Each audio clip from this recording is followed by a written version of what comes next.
Olá, pessoal.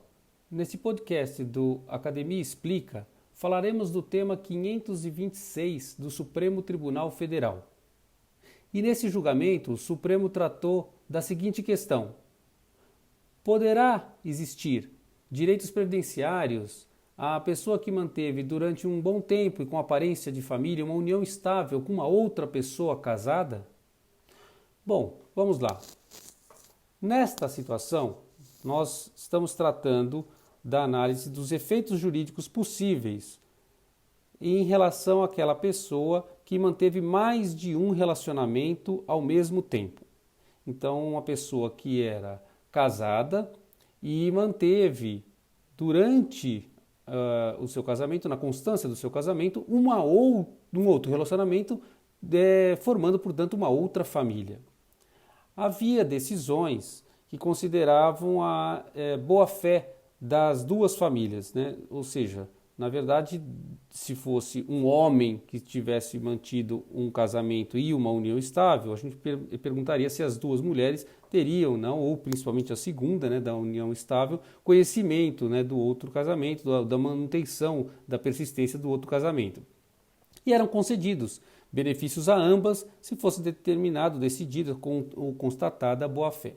Mas o Supremo disse o seguinte: ao analisar esse tema 526, ele retomou, na verdade, o que já vinha sendo decidido quando o Supremo analisou, no final de 2020, o tema 529.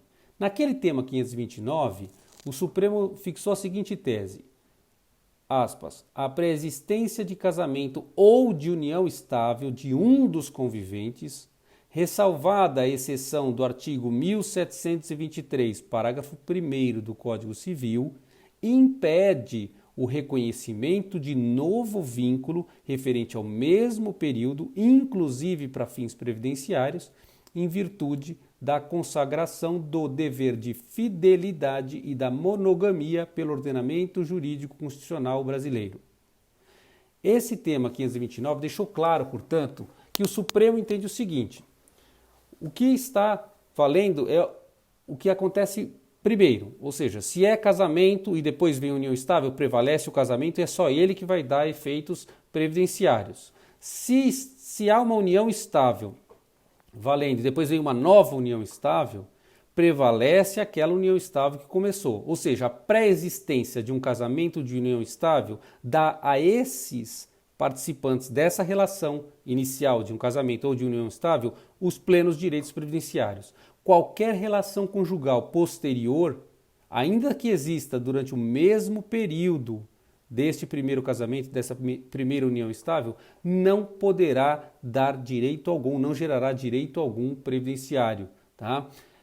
Vejam que o Supremo, portanto, mesmo ali considerando argumentos levados, por exemplo, por amicus curiae, em sustentação oral, falando que o Estado não pode, né, interferir nessa questão do que é família, fazer com que seja prestigiada uma em detrimento de outra, que deveria garantir direitos iguais a ambas que estivessem de boa fé, não houve o acolhimento dessa tese pelo Supremo, que então, seguindo, repito, aquilo que já havia sido definido no leading case do tema 529, né, que fala que a pré-existência de casamento ou de união estável impede o reconhecimento de um novo vínculo referente ao mesmo período, né, inclusive para fins previdenciários, o Supremo retoma essa questão no julgamento do tema 526 e deixa muito claro o seguinte: que é incompatível, na visão do Supremo, com a Constituição Federal, o reconhecimento de qualquer direito previdenciário à pessoa que manteve,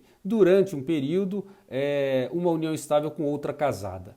Então, o Supremo disse que o concubinato, né, não se equipara para fins de proteção estatal às uniões afetivas resultantes de um casamento e da união estável. Então, atenção, gente, prevalece, né, a pré-existência, portanto, de um casamento, de uma união estável. É esse relacionamento que tem proteção do Estado. Um segundo relacionamento, o que vier, portanto, posteriormente a um casamento, a uma união estável, não receberá, portanto, proteção do Estado para fins previdenciários. Tá legal? Esse então o tema 526 que deve ser sempre estudado juntamente com o tema 529, ambos do Supremo Tribunal Federal. Ficamos por aqui hoje, voltamos mais adiante com outros temas do Supremo Tribunal Federal, do STJ ou da TNU para explicarmos o direito previdenciário para vocês.